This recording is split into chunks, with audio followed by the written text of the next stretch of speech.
Hello everyone and welcome back to anybody can learn GK.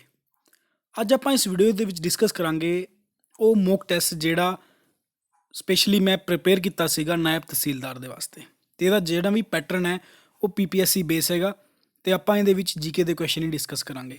ਹਾਲਾਂਕਿ ਇੱਕ mock test ਜਿਹੜਾ ਸੀਗਾ ਪੇਡ ਸੀਗਾ, ਕਿਉਂਕਿ ਤੁਹਾਨੂੰ ਸਾਰਿਆਂ ਨੂੰ ਮੈਂ ਇੱਕ ਵੀਡੀਓ ਬਣਾ ਕੇ ਦੱਸਿਆ ਵੀ ਸੀਗਾ ਕਿ ਤੁਹਾਨੂੰ 59 ਰੁਪੀਜ਼ ਪੇ ਕਰਨੇ ਆ ਤੇ ਉਸ ਤੋਂ ਬਾਅਦ ਤੁਹਾਨੂੰ ਮੌਕ ਟੈਸਟ ਮਿਲਣ ਵਾਲਾ ਹੈਗਾ। ਕਾਫੀ ਬੱਚਿਆਂ ਨੇ ਆ ਮੌਕ ਟੈਸਟ ਬਾਏ ਵੀ ਕੀਤਾ ਸੀਗਾ ਤੇ ਕਾਫੀਆਂ ਨੇ ਇਨਕੁਆਇਰੀ ਵੀ ਕੀਤੀ ਸੀਗੀ, ਤਾਂ ਮੈਂ ਉਸ ਮੌਕ ਟੈਸਟ ਦਾ ਜਿਹੜਾ ਫਸਟ ਪਾਰਟ ਡਿਸਕਸ ਕਰਨ ਵਾਲਾ ਯਾਨੀ ਕਿ ਸਪੈਸ਼ਲ ਜਿਹੜੇ 20 ਕੁਐਸਚਨ ਨੇ ਪਹਿਲੇ ਉਹ ਮੈਂ ਡਿਸਕਸ ਕਰਨ ਵਾਲਾ। ਜੇਕਰ ਤੁਸੀਂ ਆ ਮੌਕ ਟੈਸਟ ਬਾਏ ਨਹੀਂ ਕੀਤਾ ਤੁਸੀਂ ਵੀ ਕਰ ਸਕਦੇ ਹੋ।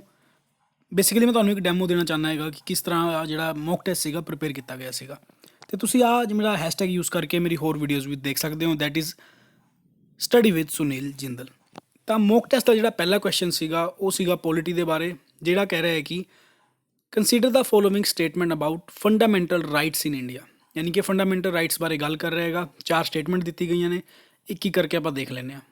ਪਹਿਲਾ ਕਹਿ ਰਿਹਾ ਕਿ they are a guarantee against state action. ਇਹਦਾ ਮਤਲਬ ਹੈ ਕਿ ਉਹ ਸਟੇਟ ਦੇ ਐਕਸ਼ਨ, ਸਟੇਟ ਇੱਥੇ ਗੱਲ ਕਰ ਰਿਹਾ ਆਹ ਸੈਂਟਰ ਦੇ ਬਾਰੇ ਗੱਲ ਕਰ ਰਿਹਾ ਬੇਸਿਕਲੀ, ਕਿ ਪਾਰਲੀਮੈਂਟ ਜਦੋਂ ਵੀ ਕੋਈ ਲੋ ਬਣਾਏਗੀ ਤਾਂ ਉਹ ਕੀ ਕਰਦਾ ਹੈਗਾ ਅਗੇਂਸਟ ਸਟੇਟ ਐਕਸ਼ਨ ਹੈ। ਮਤਲਬ ਕਿ ਜਦੋਂ ਵੀ ਪਾਰਲੀਮੈਂਟ ਕੋਈ ਬਿੱਲ ਬਣਾਏਗੀ ਤਾਂ ਉਹ ਫੰਡਾਮੈਂਟਲ ਰਾਈਟਸ ਨੂੰ ਧਿਆਨ 'ਚ ਰੱਖ ਕੇ ਬਣਾਏਗੀ। ਉਹ ਇਹੋ ਜਿਹਾ ਬਿੱਲ ਨਹੀਂ ਬਣਾ ਸਕਦੀ ਹੈਗੀ ਜਿਹੜੇ ਬਿੱਲ ਬਣਾਉਣ ਨਾਲ ਫੰਡਾਮੈਂਟਲ ਰਾਈਟਸ ਜਿਹੜੇ ਹੈ ਵਾਇਲੇਟ ਹੋਣ। ਇਸੇ ਕਰਕੇ ਇਹ ਲਾਈਨ ਬਿਲਕੁਲ ਸਹੀ ਕਹੀ ਗਈ ਹੈ ਕਿ ਉਹ ਗਾਰੰਟੀ ਦਿੰਦੇ ਹੈਗੇ ਫੰਡਾਮੈਂਟਲ ਰਾਈਟਸ ਕਿ ਉਹ ਸਟੇਟ ਐਕਸ਼ਨ ਦੇ ਅਗੇਂਸਟ ਰਹਿਣਗੇ। ਦੈਟ ਮੀਨਸ ਅਸੈਸਮੈਂਟ ਬਿਲਕੁਲ ਸਹੀ ਹੈ। ਦੂਜੀ ਗੱਲ ਕਰ ਰਿਹਾ ਕਿ ਉਹ ਆਪਣੇ ਕਨਸਟੀਟਿਊਸ਼ਨ ਦੇ ਪਾਰਟ 3 ਵਿੱਚ ਲਿਖੇ ਗਏ ਨੇ, ਦੈਟ ਮੀਨਸ ਆਹ ਸਟੇਟਮੈਂਟ ਵੀ ਸਹੀ ਹੈ। ਆਪਾਂ ਸਾਰੇ ਜਾਣਦੇ ਹਾਂ ਕਿ ਫੰਡਾਮੈਂਟਲ ਰਾਈਟਸ ਆਪਣੇ ਕਨਸਟੀਟਿਊਸ਼ਨ ਦੇ ਪਾਰਟ 3 ਵਿੱਚ ਆਉਂਦੇ ਨੇ। ਜੇ ਬੇਸਿਕਲੀ ਇਹਨਾਂ ਬਾਰੇ ਤੁਸੀਂ ਡੀਪ ਨੌਲੇਜ ਲੈਣਾ ਚਾਹੁੰਦੇ ਹੋ ਨਾ, ਮੈਂ ਪੋਲਿਟੀ ਦੀ ਕੰਪਲੀਟ ਸੀਰੀਜ਼ ਬਣਾਈ ਹੋਈ ਹੈ ਜਿਹਦੇ ਵਿੱਚ ਮੈਂ ਪੂਰੀ ਡਿਟੇਲ ਦੇ ਵਿੱਚ ਦੱਸਿਆ ਹੋਏਗਾ ਪੋਲਿਟੀ ਦੇ ਜਿੰਨੇ ਵੀ ਕੁਐਸਚਨ ਆਪਾਂ ਨੂੰ ਐਗਜ਼ਾਮਸ ਦੇ ਵਿੱਚ ਦੇਖਣ ਨੂੰ ਮਿਲਦੇ ਨੇ। ਕਿਉਂਕਿ ਮੇਰਾ ਹੀ ਇੱਕ ਮੋਟਿਵ ਰਹਿੰਦਾ ਹੈ ਕਿ ਜੇ ਮੈਂ ਤੁਹਾਨੂੰ ਕੋਈ ਕੁਐਸਚਨ ਕਰਵਾ ਰਿਹਾ ਤਾਂ ਉਹਨੂੰ ਡਿਟੇਲ ਦੇ ਵਿੱਚ ਸਮਝਾ ਕੇ ਕਰਵਾਵਾਂ। ਇੱਦਾਂ ਨਾ ਕਰਵਾਵਾਂ ਕਿ ਕੁਐਸਚਨ ਦੱਸ ਕੇ ਆਨਸਰ ਦੱਸਤਾ, ਉਹ ਇੱਕ ਤਰ੍ਹਾਂ ਦਾ ਰੱਟਾ ਹੋ ਜਾਊਗਾ ਤੇ ਰੱਟਾ ਜ਼ਿਆਦਾ ਟਾਈਮ ਤੱਕ ਚੱਲਦਾ ਨਹੀਂ ਹੈਗਾ। ਜੇ ਤੁਸੀਂ ਚੀਜ਼ ਨੂੰ ਸਮਝ ਕੇ ਕਰੋਗੇ ਤਾਂ ਇੱਕ ਬੈਟਰ ਅੰਡਰਸਟੈਂਡਿੰਗ ਬਣਾ ਪਾਓਗੇ ਤੇ ਤੁਸੀਂ ਨਾ ਸਟੇਟਮੈਂਟ ਪੜ੍ਹ ਕੇ ਦੇਖ ਪਾਓਗੇ ਕਿ ਅਸਲ ਵਿੱਚ ਸਟੇਟਮੈਂਟ ਕਹਿਣਾ ਕੀ ਚਾਹੁੰਦੀ ਹੈ। ਮੰਨ ਲਓ ਮੈਂ ਤੁਹਾਨੂੰ ਦੱਸਦਾ ਵੀ ਕੁਐਸਚਨ ਨੰਬਰ ਲਿਖ ਕੇ ਆਹ ਕੁਐਸਚਨ ਇੱਦਾਂ ਹੈ ਤੇ ਇਹਦਾ ਆਨਸਰ ਇੱਦਾਂ ਹੈਗਾ, ਪੇਪਰ ਦੇ ਵਿੱਚ ਇਹਨੂੰ ਘੁਮਾ ਫਿਰਾ ਕੇ ਪੁੱਛ ਲੈਣਾ, ਤੁਸੀਂ ਆਨਸਰ ਕਦੇ ਵੀ ਨਹੀਂ ਦੇ ਪਾਓਗੇ ਕਿਉਂਕਿ ਤੁਸੀਂ ਰੱਟਾ ਮਾਰਿਆ ਹੋਇਆ ਹੈਗਾ।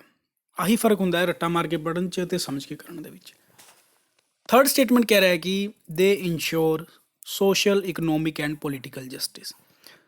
ਤਾਂ ਆਹ ਜਿਹੜੀ ਗੱਲ ਹੈ ਨਾ ਬਿਲਕੁਲ ਗਲਤ ਹੈ, ਕਿਉਂਕਿ ਜਿਹੜਾ social economic and political justice ਹੈ ਉਹ ਆਪਣੇ directive principal of state policy ਦੇ ਵਿੱਚ ਲਿਖਿਆ ਹੋਇਆ ਹੈ। ਆਪਾਂ ਗੱਲ ਕਰ ਰਹੇ ਹਾਂ ਫੰਡਾਮੈਂਟਲ ਰਾਈਟਸ ਬਾਰੇ, ਯਾਨੀ ਕਿ ਤੀਜਾ ਸਟੇਟਮੈਂਟ ਤਾਂ ਗਲਤ ਹੋ ਗਿਆ। ਹੁਣ ਇੱਕ ਚੀਜ਼ ਦੇਖਣ ਵਾਲੀ ਆਹ ਹੈ ਕਿ 3 ਗਲਤ ਹੈ, ਦੈਟ ਮੀਨਸ ਮੈਂ 3 ਵਾਲੇ ਸਾਰੇ ਹਟਾ ਦਿੰਦਾ, ਆ ਵੀ ਹਟ ਗਿਆ, ਆ ਵੀ ਹਟ ਗਿਆ, ਆ ਵੀ ਹਟ ਗਿਆ, ਤੇ ਆਨਸਰ ਆ ਗਿਆ ਆਪਣਾ, ਤੇ ਪੁੱਛਾ ਵੀ ਕਰੈਕਟ ਹੋਇਆ ਹੈਗਾ। ਇਸ ਗੱਲ ਦਾ ਹਮੇਸ਼ਾ ਧਿਆਨ ਰੱਖਣਾ ਹੈ ਕਿ ਕੁਐਸਚਨ ਦੇ ਵਿੱਚ ਕਰੈਕਟ ਪੁੱਛਿਆ ਹੈ ਜਾਂ ਇਨਕਰੈਕਟ ਪੁੱਛਿਆ ਹੈ। ਤਾਂ ਕਰੈਕਟ ਪੁੱਛਿਆ ਹੈਗਾ ਤਾਂ ਤੀਜਾ ਆਪਸ਼ਨ ਤਾਂ ਵੈਸੇ ਹੀ ਕੱਟ ਦੋ ਤਾਂ ਆਪਣਾ ਆਨਸਰ 1 ਐਂਡ 2 ਆ ਗਿਆ, ਬਟ ਸਟਿਲ ਆਪਾਂ ਚੌਥਾ ਆਪਸ਼ਨ ਵੀ ਡਿਸਕਸ ਕਰਾਂਗੇ। ਆ ਕਹਿ ਰਿਹਾ ਹੈ ਕਿ fundamental rights are unlike bill of right in United States of America. ਜਿਹੜਾ ਯੂਨਾਈਟਿਡ ਸਟੇਟਸ ਆਫ ਅਮਰੀਕਾ ਦੇ ਬਿਲ ਆਫ ਰਾਈਟ ਹੈ ਉਹ ਤੋਂ ਆਹ ਵੱਖ ਹੈਗਾ। ਆਹ ਸਟੇਟਮੈਂਟ ਕਹਿਣਾ ਚਾਹ ਰਿਹਾ ਕਿ ਵੱਖ ਹੈ, ਲੇਕਿਨ ਵੱਖ ਨਹੀਂ ਹੈ, ਉਹ ਬਿਲਕੁਲ ਸੇਮ ਹੈਗਾ। ਦੈਟ ਮੀਨਸ ਆਹ ਸਟੇਟਮੈਂਟ ਵੀ ਬਿਲਕੁਲ ਗਲਤ ਹੋ ਜਾਂਦੀ ਹੈ। ਦੈਟ ਮੀਨਸ ਪਹਿਲੀ ਕਰੈਕਟ ਹੋ ਗਈ ਆਪਣੀ, ਦੂਜੀ ਕਰੈਕਟ ਹੋ ਗਈ, ਤੀਜੀ ਆਪਾਂ ਨੂੰ ਪਤਾ ਹੀ ਹੈ ਗਲਤ ਹੈ, ਤੇ ਚੌਥੀ ਵੀ ਗਲਤ ਹੈ। ਦੈਟ ਮੀਨਸ ਆਪਣਾ ਆਪਸ਼ਨ ਨੰਬਰ ਏ ਜਿਹੜਾ ਹੈ ਉਹ ਸਹੀ ਹੋ ਗਿਆ। ਦੂਜਾ ਕੁਐਸਚਨ ਬਾਰੇ ਗੱਲ ਕਰ ਰਹੇ, ਇਹਦੇ ਵਿੱਚ ਵੀ 4 ਸਟੇਟਮੈਂਟ ਦਿੱਤੀ ਗਈ ਹੈ, ਪੁੱਛਿਆ ਗਿਆ ਕਿਹੜੀ ਸਟੇਟਮੈਂਟ ਕਰੈਕਟ ਹੈਗੀ ਹੈ। ਤੇ ਮੈਂ ਸ਼ੋਰ ਹਾਂ ਕਿ ਇਸ ਕੁਐਸਚਨ ਦਾ ਆਨਸਰ ਉਹੀ ਬੱਚਾ ਦੇ ਪਾਏਗਾ ਜਿਹਨੇ ਪੰਜਾਬ ਦੀ ਜੀਕੇ ਜਿਹੜੀ ਗੁਰੂਜ਼ ਬਾਰੇ ਆ ਉਹ ਚੰਗੀ ਤਰ੍ਹਾਂ ਪੜ੍ਹੀ ਹੋਈ ਹੈ। ਤੁਸੀਂ ਚਾਹੋ ਤਾਂ ਇਹਨੂੰ ਐਜ਼ ਅ ਮੌਕ ਟੈਸਟ ਵੀ ਅਟੈਂਪਟ ਕਰ ਸਕਦੇ ਹੋ ਐਜ਼ ਇਸ ਵੀਡੀਓ ਦੇ ਵਿੱਚ। ਜਿਵੇਂ ਕਿ ਹੁਣ ਮੈਂ ਕੁਐਸਚਨ ਬੋਲਿਆ, ਤੁਸੀਂ ਵੀਡੀਓ ਨੂੰ ਪੌਜ਼ ਕਰ ਲਓ ਤੇ ਆਪਣੇ ਆਪ ਪਹਿਲਾਂ ਆਨਸਰ ਦੇਖਣ ਦੀ ਟਰਾਈ ਕਰੋ। ਜੇ ਤੁਸੀਂ ਆਨਸਰ ਦੇ ਪਾਉਂਦੇ ਹੋ ਸਹੀ ਤਾਂ ਅੱਛੀ ਗੱਲ ਹੈ, ਜੇ ਨਹੀਂ ਦੇ ਪਾਉਂਦੇ ਹੋ ਤਾਂ ਐਟਲੀਸਟ ਅਟੈਂਪਟ ਤਾਂ ਕਰੋ, ਕਿਉਂਕਿ ਜੇ ਗਲਤ ਹੋਣਾ ਹੋਊਗਾ ਨਾ ਇੱਥੇ ਵੀਡੀਓ 'ਚ ਹੀ ਹੋ ਜਾਊਗਾ। ਤੇ ਜੇਕਰ ਤੁਹਾਨੂੰ ਸੇਮ ਕੁਐਸਚਨ ਐਗਜ਼ਾਮ ਦੇ ਵਿੱਚ ਦੇਖਣ ਨੂੰ ਮਿਲਦਾ ਉੱਥੇ ਤੁਸੀਂ ਸਹੀ ਕਰਾਓਗੇ, ਕਿਉਂਕਿ ਮੈਂ ਤਾਂ ਤੁਹਾਨੂੰ ਕੁਐਸਚਨ ਆਨਸਰ ਦੱਸਾਂਗਾ ਹੀ ਬਾਅਦ ਦੇ ਵਿੱਚ। ਪਹਿਲੀ ਸਟੇਟਮੈਂਟ ਕਹਿ ਰਿਹਾ ਹੈ ਗੋਇੰਦਵਾਲ ਸਾਹਿਬ ਵਾਜ਼ ਫਾਊਂਡਡ ਬਾਏ ਗੁਰੂ ਅੰਗਦ ਦੇਵ ਜੀ, ਕਿ ਗੋਇੰਦਵਾਲ ਸਾਹਿਬ ਗੁਰੂ ਅੰਗਦ ਦੇਵ ਜੀ ਨੇ ਬਣਾਇਆ ਸੀਗਾ ਜੀ। ਕਿਉਂਕਿ ਆਹ ਸਟੇਟਮੈਂਟ ਨਾ ਬਿਲਕੁਲ ਗਲਤ ਹੈ, ਕਿਉਂਕਿ ਜਿਹੜਾ ਗੋਇੰਦਵਾਲ ਸਾਹਿਬ ਹੈ ਨਾ ਉਹ ਆਪਣੇ ਤੀਜੇ ਗੁਰੂ ਨੇ ਬਣਾਇਆ ਸੀਗਾ ਜਿਨ੍ਹਾਂ ਦਾ ਨਾਮ ਸੀਗਾ ਅਮਰਦਾਸ ਜੀ। ਦੈਟ ਮੀਨਸ ਆਹ ਸਟੇਟਮੈਂਟ ਗਲਤ ਹੋ ਗਈ। ਤਾਂ ਜਿੱਥੇ ਵੀ ਇੱਕ ਆਉਂਦਾ ਹੈ ਤਾਂ ਉਹ ਤਾਂ ਆਪਾਂ ਕੱਟ ਦੇਵਾਂਗੇ। ਫਿਰ ਗੱਲ ਕਰ ਰਿਹਾ ਹੈ ਮਸੰਦ ਸਿਸਟਮ ਵਾਜ਼ started bye Guru Amardas ji. Mostly confusion ਕੀ ਹੁੰਦੀ ਹੈ, ਇੱਕ ਤਾਂ ਮੰਜੀ ਸਿਸਟਮ ਦੇ ਵਿੱਚ ਤੇ ਮਸੰਦ ਦੇ ਵਿੱਚ। ਜਿਹੜਾ ਮੰਜੀ ਸਿਸਟਮ ਉਹ 3rd ਗੁਰੂ ਨੇ ਸਟਾਰਟ ਕੀਤਾ ਸੀਗਾ, ਆ 4th ਗੁਰੂ ਨੇ ਸਟਾਰਟ ਕੀਤਾ ਸੀਗਾ ਮਸੰਦ। ਤੇ ਮਸੰਦ ਪੁੱਛਿਆ ਗਿਆ ਤਾਂ ਯਾਨੀ ਕਿ 4th ਗੁਰੂ ਕਿਹੜੇ ਸੀਗੇ ਜੀ? ਅਮਰਦਾਸ ਸੀਗੇ ਜਾਂ ਰਾਮਦਾਸ ਸੀਗੇ? ਇਹ ਗੱਲ ਆਪਾਂ ਸਾਰੇ ਜਾਣਦੇ ਹਾਂ ਕਿ ਚੌਥੇ ਗੁਰੂ ਰਾਮਦਾਸ ਜੀ ਸੀਗੇ। ਤਾਂ ਦੈਟ ਮੀਨ ਦੋਨੋਂ ਸਟੇਟਮੈਂਟ ਗਲਤ ਹੋ ਗਈਆਂ। ਦੈਟ ਮੀਨਸ ਆ ਵੀ ਕੱਟ ਦਿਓ ਜੀ, ਆ ਵੀ ਕੱਟ ਦਿਓ ਜੀ। ਹੁਣ ਜਿਹੜੀ ਆਪਸ਼ਨ ਦੇ ਹਿਸਾਬ ਨਾਲ ਚੱਲ ਸਕਦੇ ਆਪਾਂ, ਆਪਣੀ ਸਾਰੀ ਖੇਡ ਨਾ ਸਿਰਫ ਤੀਜੀ ਆਪਸ਼ਨ 'ਤੇ ਰਹਿ ਗਈ, ਕਿਉਂਕਿ ਜੇ ਤੀਜਾ ਵੀ ਗਲਤ ਹੋ ਗਿਆ ਫਿਰ ਆਪਾਂ option number D none of above ਕਰ ਦਾਂਗੇ। ਤੀਜਾ ਕਹਿ ਰਿਹਾ ਜੀ ਸੁਖਮਨੀ ਸਾਹਿਬ ਵਾਸ ਕੰਪੋਜ਼ਡ ਬਾਏ ਗੁਰੂ ਰਾਮਦਾਸ ਜੀ। ਕੀ ਸੁਖਮਨੀ ਸਾਹਿਬ ਗੁਰੂ ਰਾਮਦਾਸ ਜੀ ਨੇ ਕੰਪੋਜ਼ ਕੀਤੀ ਸੀ? ਨਹੀਂ, ਉਹ ਕੀਤੀ ਗਈ ਸੀਗੀ 5ਵੇਂ ਗੁਰੂ ਅਰਜਨ ਦੇਵ ਜੀ ਦੁਆਰਾ। ਯਾਨੀ ਕਿ ਪਹਿਲੀ ਵੀ ਗਲਤ ਹੋ ਗਈ, ਦੂਜੀ ਵੀ ਗਲਤ ਹੋ ਗਈ, ਤੀਜੀ ਵੀ ਗਲਤ ਹੋ ਗਈ। ਯਾਨੀ ਕਿ ਇਹਦੇ ਵਿੱਚ ਪਹਿਲਾ ਆ ਰਿਹਾ, ਦੂਜਾ ਇਹਦੇ ਵਿੱਚ ਆ ਰਿਹਾ, ਤੀਜਾ ਇਹਦੇ ਵਿੱਚ ਆ ਰਿਹਾ। ਆਨਸਰ ਤਾਂ ਆਪਾਂ ਨੂੰ ਪਤਾ ਲੱਗ ਗਿਆ, ਨਨ ਆਫ ਦਾ ਅਬਵ। ਹੁਣ ਆਪਾਂ 4th ਸਟੇਟਮੈਂਟ ਫਿਰ ਵੀ ਡਿਸਕਸ ਕਰਾਂਗੇ, ਕਿਉਂਕਿ ਜਿਹੜੀ ਮੀਰੀ ਐਂਡ ਪੀਰੀ ਸੀਗੀ ਉਹ ਗੁਰੂ ਹਰਗੋਬਿੰਦ ਸਿੰਘ ਜੀ ਨੇ ਇਸਟੈਬਲਿਸ਼ ਕੀਤੀ ਸੀਗੀ, ਨਾ ਕਿ ਗੁਰੂ ਗੋਬਿੰਦ ਸਿੰਘ ਜੀ ਨੇ। ਮੈਂ ਫਿਰ ਉਹੀ ਗੱਲ ਕਹਿ ਰਿਹਾ ਕਿ ਤੁਸੀਂ ਆਨਸਰ ਉਦੋਂ ਹੀ ਦੇ ਪਾਓਗੇ ਜੇ ਤੁਹਾਨੂੰ ਚੰਗੀ ਤਰ੍ਹਾਂ ਨੌਲੇਜ ਹੋਊਗੀ, ਤੁਸੀਂ ਐਵੇਂ ਰੱਟਾ ਨਹੀਂ ਮਾਰਿਆ ਹੋਊਗਾ।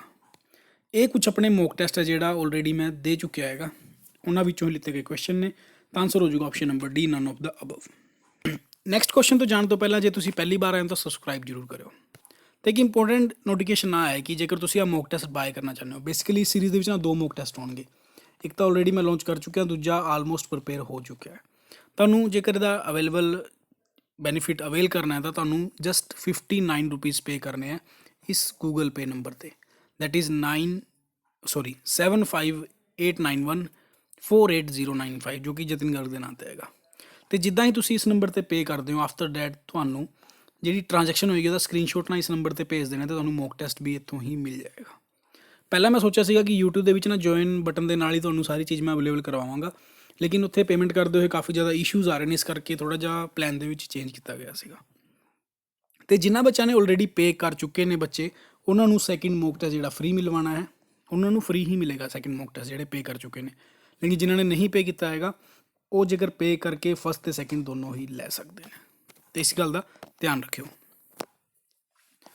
ਹੁਣ ਆਪਾਂ ਗੱਲ ਕਰਦੇ ਹਾਂ 3rd ਕੁਐਸਚਨ ਬਾਰੇ, ਜੋ ਕਿ 4 ਇਹਨਾਂ ਨੇ ਆਪਸ਼ਨ ਦਿੱਤੇ ਨੇ ਅਤੇ ਪੁੱਛਿਆ ਗਿਆ ਹੈਗਾ ਇਹਨਾਂ ਵਿੱਚੋਂ ਉੱਪਰ ਵਿੱਚ ਕਿਹੜਾ ਕਾਰਬਨ ਸਾਈਕਲ ਦੇ ਵਿੱਚ ਕਾਰਬਨ ਐਡ ਕਰਦਾ ਹੈਗਾ।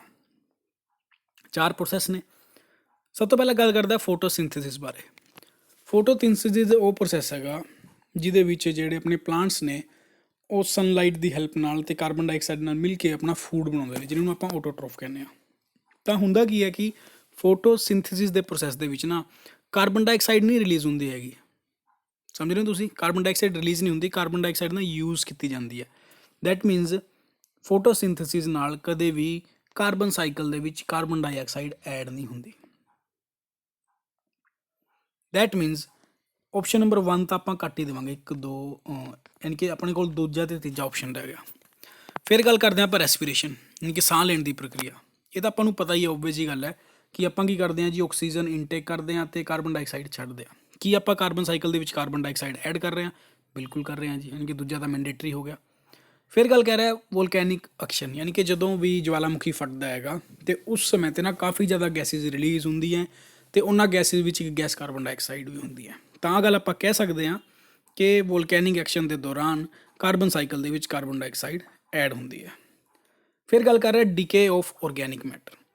ਜਿੰਨੇ ਵੀ ਆਰਗੈਨਿਕ ਮੈਟਰ ਡੀਕੇ ਹੁੰਦੇ ਨੇ, ਯਾਨੀ ਕਿ ਜਿਹੜੇ ਗਲਦੇ ਸੜਦੇ ਨੇ ਉਹ ਤੋਂ ਬਾਅਦ ਉਹ ਕੀ ਕਰਦੇ ਨੇ, ਇੱਕ ਫੋਸਿਲ ਫਿਊਲ ਦਾ ਰੂਪ ਲੈ ਲੈਂਦੇ ਨੇ, ਉਹ ਵੀ ਕਾਰਬਨ ਡਾਈਆਕਸਾਈਡ ਐਡ ਕਰਦੇ ਨੇ ਅਰਥ ਦੇ ਕਾਰਬਨ ਸਾਈਕਲ ਦੇ ਵਿੱਚ। ਯਾਨੀ ਕਿ 2 3 ਐਂਡ 4 ਇਹਦਾ ਜਿਹੜਾ ਹੈ ਉਹ ਸਹੀ ਆਨਸਰ ਹੋ ਜਾਵੇਗਾ।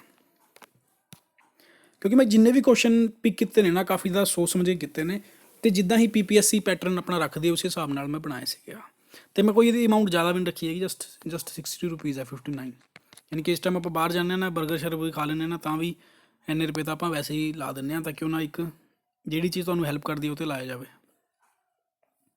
ਨੈਕਸਟ ਕੁਐਸਚਨ ਗੱਲ ਕਰ ਰਿਹਾ ਕਿ ਇਹਨਾਂ ਵਿੱਚੋਂ ਕਿਹੜੀ ਬੈਸਟ ਸਟ੍ਰੈਟਜੀ ਹੈ ਇਨਵਾਇਰਮੈਂਟ ਫਰੈਂਡਲੀ ਸਸਟੇਨੇਬਲ ਡਿਵੈਲਪਮੈਂਟ ਇਨ ਇੰਡੀਅਨ ਐਗਰੀਕਲਚਰ। ਇਹ ਤਾਂ ਗੱਲ ਆਪਾਂ ਨੂੰ ਪਤਾ ਹੈ ਕਿ ਜੇਕਰ ਸਸਟੇਨੇਬਲ ਡਿਵੈਲਪਮੈਂਟ ਕਰਨੀ ਹੈ, ਦੈਟ ਮੀਨਸ ਕਿ ਇਹੋ ਜਿਹੀ ਚੀਜ਼ਾਂ ਦਾ ਯੂਜ਼ ਕਰਨਾ ਹੈ ਤਾਂ ਕਿ ਆਪਣੀ ਆਉਣ ਵਾਲੀ ਪੀੜ੍ਹੀਆਂ ਵੀ ਉਹਨਾਂ ਚੀਜ਼ਾਂ ਨੂੰ ਵਰਤਦੀ ਰਹਿਣ ਅਤੇ ਉਹਨਾਂ ਦੀ ਹੈਲਥ ਦੇ ਉੱਪਰ ਜ਼ਿਆਦਾ ਕੋਈ ਇੰਪੈਕਟ ਨਾ ਪਵੇ, ਆਪਣੇ ਇਨਵਾਇਰਮੈਂਟ ਦੇ ਉੱਪਰ ਜ਼ਿਆਦਾ ਜਿਹੜਾ ਹੈਗਾ ਇਸ਼ੂ ਨਾ ਆਵੇ। ਹੁਣ ਜਿਹੜਾ ਗੱਲ ਕਰ ਰਿਹਾ ਹੈ, ਜੇ ਮੈਂ ਆਪਸ਼ਨ ਨੰਬਰ B ਬਾਰੇ ਗੱਲ ਕਰਾਂ ਨਾ, ਮੈਨੂੰ ਚੰਗਾ ਆਪਸ਼ਨ ਲੱਗ ਰਿਹਾ ਆਪਸ਼ਨ B। ਕਿਉਂ?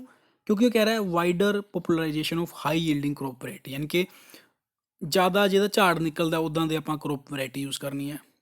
better add more frequent irrigation and increased frequency of aerial span of inorganic fertilizer and pesticide। ਲੇਕਿਨ ਜਦੋਂ ਹੀ ਮੈਂ ਇੱਥੇ ਇੱਕ ਵਰਡ ਪੜ੍ਹ ਲੈਂਦਾ ਨਾ ਇਨਆਰਗੈਨਿਕ, ਹਾਲਾਂਕਿ ਆ ਕਾਫੀ ਜ਼ਿਆਦਾ ਵਧੀਆ ਲਿਖਿਆ ਹੋਇਆ ਕਿ ਸਿੰਚਾਈ ਦੇ ਸਾਧਨ ਵਧੀਆ ਹੋਣੇ ਚਾਹੀਦੇ ਨੇ। ਅੱਛਾ ਜੀ, ਜਿਹੜੀ ਪੈਸਟੀਸਾਈਡ ਤੇ ਫਰਟੀਲਾਈਜ਼ਰ ਆਪਾਂ ਯੂਜ਼ ਕਰਦੇ ਹਾਂ ਉਹਦਾ ਸਪੈਨ ਫ੍ਰੀਕੁਐਂਟਲੀ ਇਨਕਰੀਜ਼ ਹੋਣਾ ਚਾਹੀਦਾ ਤਾਂ ਕਿ ਕੀੜਾ ਨਾ ਲੱਗੇ ਤੇ ਫਸਲ ਜ਼ਿਆਦਾ ਹੋਵੇ।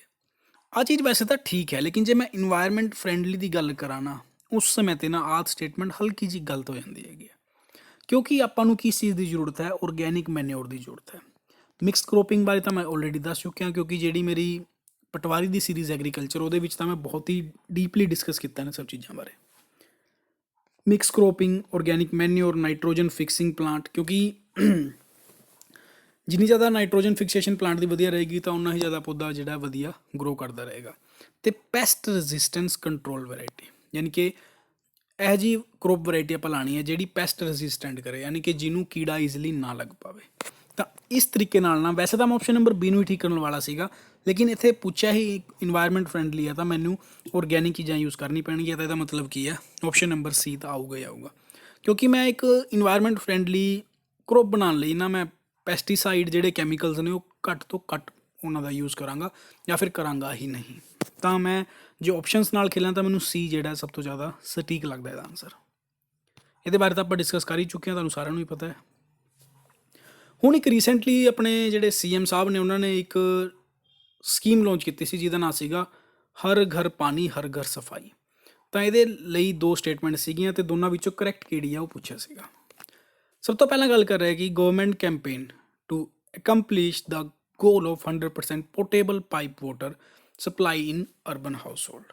ਦੂਜੀ ਗੱਲ ਕਹਿ ਰਿਹਾ ਸਕੀਮ ਕਿਹਨੇ ਫੰਡ ਕੀਤੀ ਹੈ, IMF, Jal Jeevan mission of government of India, NABARD ਅਤੇ ਸਟੇਟ ਬਜਟ ਦੇ ਨਾਲ ਇਹਨੂੰ ਫੰਡ ਕੀਤਾ ਜਾਏਗਾ।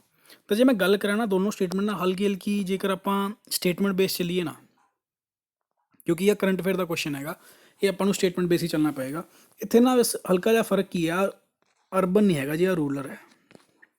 ਅਤੇ ਇੱਥੇ ਜਿਹੜਾ ਆਹ ਫੰਡ ਹੈ ਇਹ IMF ਨਹੀਂ ਹੈਗਾ, ਇਹ ਵਰਲਡ ਬੈਂਕ ਕਰ ਰਿਹਾ। ਬਾਕੀ ਸਟੇਟਮੈਂਟ ਬਿਲਕੁਲ ਸਹੀ ਹੈ, ਲੇਕਿਨ ਇੱਕ ਹਲਕੀ ਜਿਹੀ ਚੇਂਜ ਨਾਲ ਵੀ ਨਾ ਪੂਰੀ ਸਟੇਟਮੈਂਟ ਗਲਤ ਹੋ ਜਾਂਦੀ ਹੈ। ਦੈਟ ਮੀਨਸ ਆ ਦੋਨੋਂ ਸਟੇਟਮੈਂਟ ਕੀ ਨੇ, ਗਲਤ ਨੇ, ਨੀਦਰ 1 ਨੋਰ 2। ਕਿਉਂਕਿ ਐਤਕੀ ਵੀ ਜਿਹੜਾ PPS ਦਾ ਪੇਪਰ ਹੋਇਆ ਸੀਗਾ ਉਹਨਾਂ ਨੇ ਵੀ ਕਰੰਟ ਅਫੇਅਰ ਨਾ ਐਜ਼ ਇਟ ਇਜ਼ ਚੁੱਕ ਕੇ ਸੁੱਟਿਆ ਹੋਇਆ ਸੀਗਾ ਕਿ ਜਸਟ ਤੁਸੀਂ ਆਨਸਰ ਦਿਓ। ਜੇ ਤੁਸੀਂ ਕਰੰਟ ਅਫੇਅਰ ਪੂਰਾ ਡੀਪਲੀ ਪੜ੍ਹਿਆ ਹੋਊਗਾ ਫਿਰ ਤਾਂ ਤੁਸੀਂ ਆਨਸਰ ਬੜੇ ਪਿਆਰ ਨਾਲ ਦਿਓਗੇ, ਲੇਕਿਨ ਜੇ ਉੱਪਰੋਂ ਪੜ੍ਹਿਆ ਹੋਏਗਾ ਫਿਰ ਤੁਸੀਂ ਨਾ ਡਿਫਰੈਂਸ਼ੀਏਟ ਨਹੀਂ ਕਰ ਪਾਓਗੇ ਬੇਸਿਕਲੀ। ਤਾਂ ਇਹਦਾ ਆਨਸਰ ਕੀ ਹੋ ਜਾਊਗਾ ਜੀ, ਦੇਖੋ ਆਹ ਰੂਰਲ ਹੈਗਾ, ਇੱਥੇ ਅਰਬਨ ਵਰਡ ਯੂਜ਼ ਕੀਤਾ ਗਿਆ ਸੀਗਾ ਕਿ ਸ਼ਹਿਰਾਂ ਦੇ ਵਿੱਚ, ਆਹ ਪਿੰਡਾਂ ਦੀ ਗੱਲ ਕਰ ਰਿਹਾ ਸੀਗਾ। ਅਤੇ IMF ਨਹੀਂ ਸੀਗਾ, ਉਹਦਾ ਹੀ ਬ੍ਰੈਟਨ ਵੁੱਡ ਬ੍ਰਦਰ ਜਿਹਨੂੰ ਕਿ ਆਪਾਂ ਵਰਲਡ ਬੈਂਕ ਕਹਿੰਦੇ ਹਾਂ, ਉਹ ਦੁਆਰਾ ਫੰਡ ਕੀਤਾ ਗਿਆ ਸੀਗਾ। ਦੈਟ ਮੀਨਸ ਇਹਦਾ ਆਨਸਰ ਹੋਊਗਾ ਨੀਦਰ 1 ਨੋਰ 2। ਫਿਰ ਗੱਲ ਕਰ ਰਿਹਾ ਫੈਡਰਲ ਬੈਂਕ ਨੇ ਇੱਕ ਸੇਵਿੰਗ ਅਕਾਊਂਟ ਸਕੀਮ ਖੋਲ੍ਹਿਆ ਸੀਗਾ ਬੱਚਿਆਂ ਦੇ ਲਈ ਜਿਹਦਾ ਨਾਮ ਸੀਗਾ ਫੈਡ ਫਸਟ। ਤਾਂ ਉਹਦੀ 4 ਸਟੇਟਮੈਂਟ ਦਿੱਤੀਆਂ ਅਤੇ 4 ਵਿੱਚੋਂ ਪੁੱਛਿਆ ਗਿਆ ਕਿ ਕਰੈਕਟ ਕਿਹੜੀ ਹੈ। ਸਭ ਤੋਂ ਪਹਿਲਾਂ ਗੱਲ ਕਰ ਰਿਹਾ ਇੱਕ ਸਪੈਸ਼ਲ ਸੇਵਿੰਗ ਅਕਾਊਂਟ ਸਕੀਮ ਹੈ ਜੋ 16 ਸਾਲ ਤੋਂ ਘੱਟ ਬੱਚਿਆਂ ਦੀ ਉਮਰ ਲਈ ਹੈ। ਬੇਸਿਕਲੀ ਆ ਨਾ 18 ਸਾਲ ਤੋਂ ਘੱਟ ਬੱਚਿਆਂ ਲਈ ਹੈ। ਤਾਂ ਸਟੇਟਮੈਂਟ ਪਹਿਲੀ ਤਾਂ ਗਲਤ ਹੋ ਜੂਗੀ, ਲੇਕਿਨ ਸਟੇਟਮੈਂਟ ਪਹਿਲੀ ਗਲਤ ਹੋਣ ਨਾਲ ਨਾ ਆਪਣਾ ਆਨਸਰ ਬੜੇ ਹੀ ਪਿਆਰ ਨਾਲ ਆ ਗਿਆ। ਪਤਾ ਕਿਉਂ, ਇਹਦੇ ਵਿੱਚ ਵੀ ਫਸਟ ਦਿੱਤਾ ਆਪਸ਼ਨ, ਇਹਦੇ ਵਿੱਚ ਵੀ ਫਸਟ ਹੈ, ਇਹਦੇ ਵਿੱਚ ਵੀ ਫਸਟ ਹੈ। ਤਾਂ ਆਪਣਾ ਆਨਸਰ ਹੋ ਜੂਗਾ ਜੀ 2, 3 ਐਂਡ 4। ਕਿਉਂਕਿ ਪਰਸਨਲੀ ਕੀ ਕਰੋ, hit and trial method use ਕਰੋ। ਸਟੇਟਮੈਂਟ ਐਲੀਮੀਨੇਸ਼ਨ ਵਾਲੇ ਜਦੋਂ ਵੀ ਸਟੇਟਮੈਂਟ ਦੇ ਕੁਐਸਚਨ ਆਉਣਗੇ ਨਾ, ਟਰਾਈ ਕਰੋ ਕਿ ਇੱਕ ਸਟੇਟਮੈਂਟ ਨੂੰ ਫੜ ਲਓ ਜੇ ਤੁਹਾਨੂੰ ਚੰਗੀ ਤਰ੍ਹਾਂ ਆਉਂਦੀ ਹੈ, ਉਹਨੂੰ ਫੜ ਕੇ ਨਾ ਤੁਸੀਂ ਦੂਜੇ ਆਪਸ਼ਨਸ ਨੂੰ ਐਲੀਮੀਨੇਟ ਕਰਨਾ ਬੜੇ ਹੀ ਪਿਆਰ ਨਾਲ ਸਿੱਖ ਜਾਓਗੇ। ਅਤੇ ਕੁਐਸਚਨ ਵੀ ਕਈ ਵਾਰ ਮਤਲਬ ਕਿ ਘੱਟ ਨੌਲੇਜ ਦੇ ਵਿੱਚ ਵੀ ਨਾ ਆਪਾਂ ਨੂੰ ਆਊਟਪੁੱਟ ਜ਼ਿਆਦਾ ਮਿਲ ਜਾਂਦੀ ਹੈ। ਹੁਣ ਆਪਾਂ ਗੱਲ ਕਰਦੇ ਹਾਂ ਸੈਕਿੰਡ ਬਾਰੇ। ਹੁਣ ਆਪਾਂ ਨੂੰ ਪਤਾ ਹੀ ਹੈ ਜੀ 3 ਯਾਨੀ ਕਿ 2, 3, 4 ਤਾਂ ਸਹੀ ਹੈ, ਬਟ ਫਿਰ ਵੀ ਆਪਾਂ ਡਿਸਕਸ ਕਰ ਲੈਂਦੇ ਹਾਂ। ਇਹਦੇ ਨਾਲ ਹੋਊਗਾ ਕਿ ਬੱਚਿਆਂ ਦੇ ਵਿੱਚ ਨਾ ਇੱਕ ਸੇਵਿੰਗ ਅਤੇ ਸਪੈਂਡਿੰਗ ਹੈਬਿਟ ਬਣਾਊਗਾ ਕਿ ਉਹਨਾਂ ਨੂੰ ਕਿੱਦਾਂ ਸੇਵ ਕਰ ਸਕਦੇ ਨੇ, ਕਿੱਦਾਂ ਸਪੈਂਡ ਕਰ ਸਕਦੇ ਨੇ, ਕਿੱਦਾਂ ਅਰਨ ਕਰ ਸਕਦੇ ਨੇ। ਦੂਜੀ ਉਹਨਾਂ ਨੂੰ ਇੰਪੋਰਟੈਂਸ ਆਫ ਮਨੀ ਮੈਨੇਜਮੈਂਟ ਬਾਰੇ ਪਤਾ ਲੱਗੂਗਾ। ਤੀਜੀ ਗੱਲ ਆ ਹੈ ਕਿ ਉਹ ਇੱਕ ਉਹਨਾਂ ਨੂੰ ਡੈਬਿਟ ਕਾਰਡ ਦਿੱਤਾ ਜਾਏਗਾ ਜਿਹਦੀ ਡੇਲੀ ਦੀ ਕੈਸ਼ ਵਿਡਰੋ ਲਿਮਿਟ ਹੋਏਗੀ 2500 ਰੁਪਏ। ਬੇਸਿਕਲੀ ਇਹ ਚਿਲਡਰਨਸ ਦੇ ਲਈ ਹੈਗਾ। ਤਾਂ ਸੈਕਿੰਡ, ਥਰਡ, ਫੋਰਥ ਜਿਹੜੀ ਕਰੈਕਟ ਹੈ ਤਾਂ ਇਸ ਮਤਲਬ ਹੋ ਗਿਆ ਆਪਣਾ option number B is the right answer. ਫਿਰ ਗੱਲ ਕਰ ਰਹੇ ਕਿ ਰੀਸੈਂਟਲੀ ਦਿੱਲੀ ਦੇ CM ਨੇ ਜਿਹੜੇ ਅਰਵਿੰਦ ਕੇਜਰੀਵਾਲ ਜੀ, ਉਹਨਾਂ ਨੇ ਸਵਿਚ ਦਿੱਲੀ ਕੈਂਪੇਨ ਚਲਾਇਆ ਹੈ ਜਿਹਦੇ ਵਿੱਚ ਉਹ ਇਲੈਕਟ੍ਰੀਕਲ ਵਹੀਕਲ ਨੂੰ ਪ੍ਰਮੋਟ ਕਰ ਰਹੇ ਨੇ। ਕਿਉਂਕਿ ਜਿਹੜਾ ਆਉਣ ਵਾਲਾ ਸਮਾਂ ਨਾ ਉਹ ਇਲੈਕਟ੍ਰਿਕ ਵਹੀਕਲ ਦਾ ਹੀ ਹੈਗਾ, ਪੈਟਰੋਲ ਅਤੇ ਡੀਜ਼ਲ ਦੇ ਨਹੀਂ ਹੈਗਾ, ਉਹ ਇਲੈਕਟ੍ਰਿਕ ਵਹੀਕਲ ਦਾ ਹੀ ਹੈਗਾ।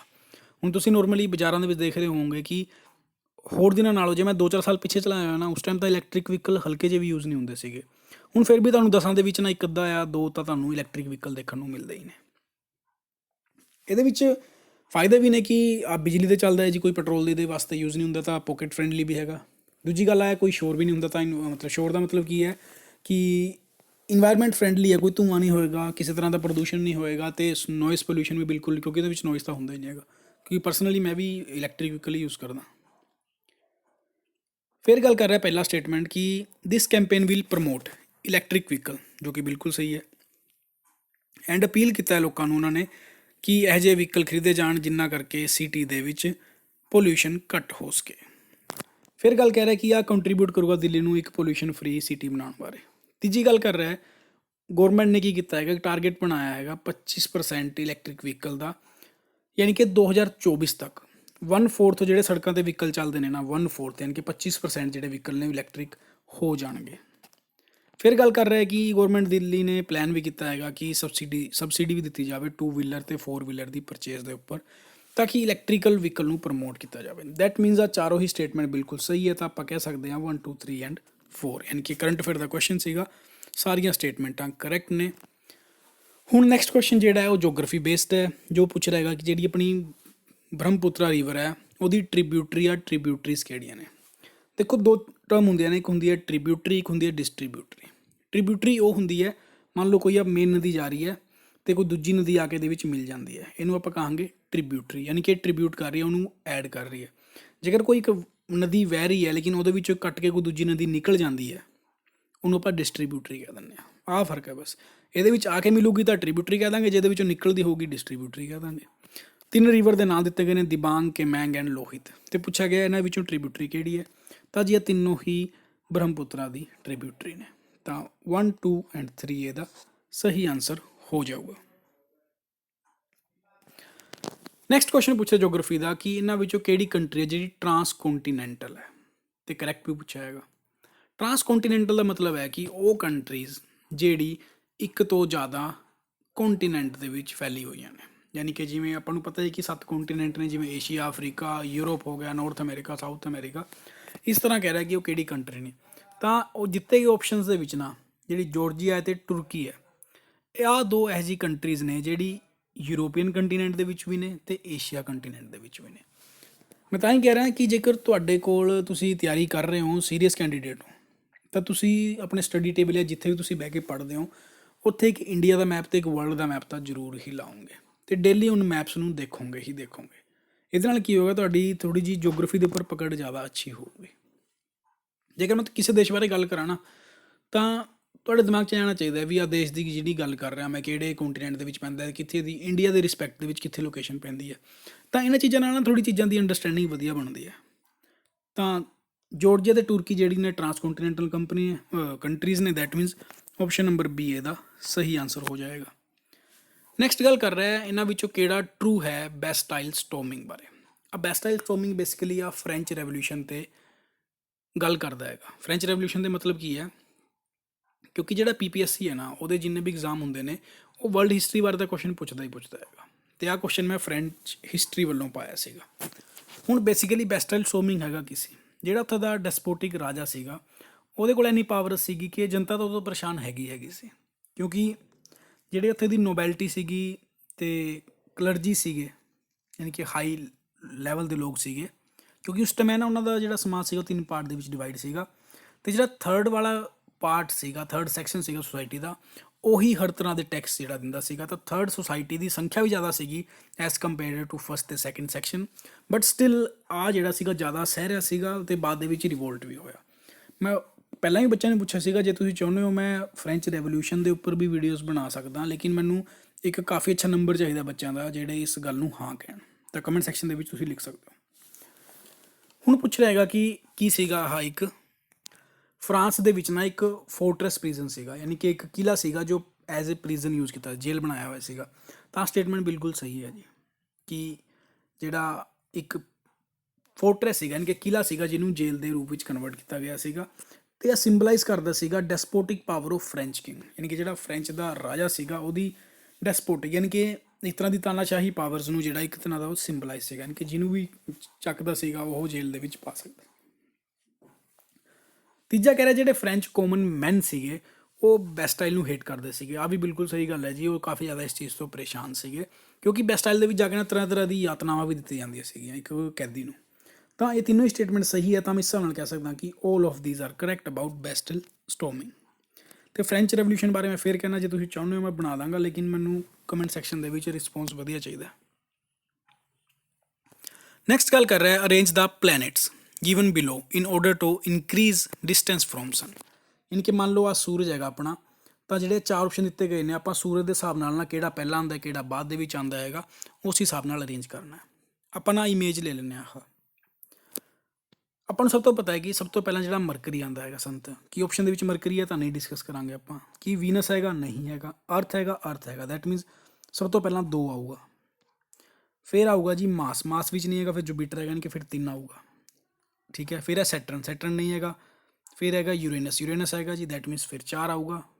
ਅਤੇ ਨੈਪਚੂਨ ਨਹੀਂ ਹੈ, ਪਲੂਟੋ, ਪਲੂਟੋ ਤੋਂ ਹੀ ਬਾਅਦ ਹੈ ਕਿਉਂਕਿ ਪਲੂਟੋ ਇੱਕ ਡਰਾਫਟ ਪਲੈਨਟ ਹੈਗਾ ਕਿ ਬੋਨਾ ਗ੍ਰਹਿ ਨੂੰ ਬਾਅਦ ਦੇ ਵਿੱਚ ਵਿਗਿਆਨਿਕਾਂ ਨੇ ਉਹਨਾਂ ਨੂੰ ਗ੍ਰਹਿਾਂ ਦੀ ਸ਼੍ਰੇਣੀ ਤੋਂ ਬਾਹਰ ਕੱਢ ਦੱਸਿਆ, ਕਿਉਂਕਿ ਜਦੋਂ ਆਪਾਂ ਸਕੂਲ ਦੇ ਵਿੱਚ ਪੜ੍ਹਦੇ ਸੀਗੇ ਆਪਾਂ ਪੜ੍ਹਦੇ ਸੀਗੇ ਕਿ 9 ਗ੍ਰਹਿ ਹੁੰਦੇ ਨੇ ਜੀ, ਲੇਕਿਨ ਹੁਣ ਬੇਸਿਕਲੀ ਆਪਾਂ 8 ਹੀ ਗ੍ਰਹਿ ਪੜ੍ਹ ਪਾਉਂਦੇ ਹਾਂ। ਅਤੇ ਇਹਦਾ ਮਤਲਬ ਹੈ ਕਿ ਸਭ ਤੋਂ ਲਾਸਟ ਵਿੱਚ ਬਣਾਊਗਾ, ਯਾਨੀ ਕਿ 2341 ਬਣੂਗਾ, ਜੋ ਕਿ ਆਪਸ਼ਨ ਨੰਬਰ ਏ ਦੇ ਵਿੱਚ ਦੱਸ ਰਿਹਾ ਹੈਗਾ। ਆ ਚੀਜ਼ਾਂ ਆਈ ਥਿੰਕ ਆਪਾਂ ਚੌਥੀ ਪੰਜਵੀਂ 'ਚ ਪੜ੍ਹੀ ਸੀਗੀਆਂ, ਲੇਕਿਨ ਆਪਾਂ ਨੂੰ ਉਸ ਟਾਈਮ ਨਹੀਂ ਪਤਾ ਸੀਗਾ ਕਿ ਸਿਵਲ ਸਰਵਿਸਿਜ਼ ਵਿੱਚ ਜਾਣ ਲਈ ਵੀ ਆਪਾਂ ਨੂੰ ਆਹ ਸਭ ਪੜ੍ਹਨਾ ਪਊਗਾ। ਹੁਣ ਗੱਲ ਕਰ ਰਹੇ ਜੀ ਵਿਜੈਨਗਰ ਅੰਪਾਇਰ ਬਾਰੇ, ਕਿਉਂਕਿ PPSC ਨੂੰ ਵਿਜੈਨਗਰ ਅੰਪਾਇਰ ਬਾਰੇ ਕਾਫੀ ਪਿਆਰ ਹੈ ਜੀ, ਹਰ ਵਾਰ ਕੁਐਸਚਨ ਪੁੱਛਦਾ ਹੀ ਉਹਦੇ ਬਾਰੇ। ਤਾਂ ਮੈਂ ਮੌਕ ਟੈਸਟ ਦੇ ਵਿੱਚ ਟਰਾਈ ਕਰਾਂਗਾ ਕਿ ਵਿਜੈਨਗਰ ਦੇ ਵੀ ਕੁਐਸਚਨ ਕਵਰ ਕਰਦਾ ਰਹਾਂ। ਟੈਕਸੇਸ਼ਨ ਸਿਸਟਮ ਬਾਰੇ ਪੁੱਛ ਰਿਹਾ। ਪਹਿਲੀ ਸਟੇਟਮੈਂਟ ਕਹਿ ਰਿਹਾ ਹੈਗਾ ਕਿ the tax rate on land was fixed depending upon the quality of land. ਯਾਨੀ ਕਿ ਇਹ ਕਹਿ ਰਿਹਾ ਕਿ ਜਿਹੜੀ ਲੈਂਡ ਦੀ ਕੁਆਲਿਟੀ ਦੇ ਉੱਪਰ ਟੈਕਸ ਸਿਸਟਮ ਬਣਦਾ ਸੀਗਾ, ਯਾਨੀ ਕਿ ਜਿਹੜੀ ਲੈਂਡ ਜ਼ਿਆਦਾ ਫਰਟਾਈਲ ਸੀਗੀ, ਜਿਹਦੀ ਕੁਆਲਿਟੀ ਅੱਛੀ ਸੀਗੀ, ਉਹਦਾ ਫਿਕਸ ਉਹਦਾ ਜਿਹੜਾ ਟੈਕਸ ਸੀਗਾ ਉਹ ਅੱਡ ਸੀਗਾ, ਬਾਕੀਆਂ ਦਾ ਅੱਡ ਸੀਗਾ। ਕਿਉਂਕਿ 4 ਤਰ੍ਹਾਂ ਦੇ ਮੇਨ ਕੈਟਾਗਰੀ ਸੀਗੀ, ਵੈਟਲੈਂਡ ਸੀਗੇ, ਡਰਾਈ ਲੈਂਡ, ਔਰਕਡ ਸੀਗੇ ਅਤੇ ਵੂਡਸ ਬਾਰੇ।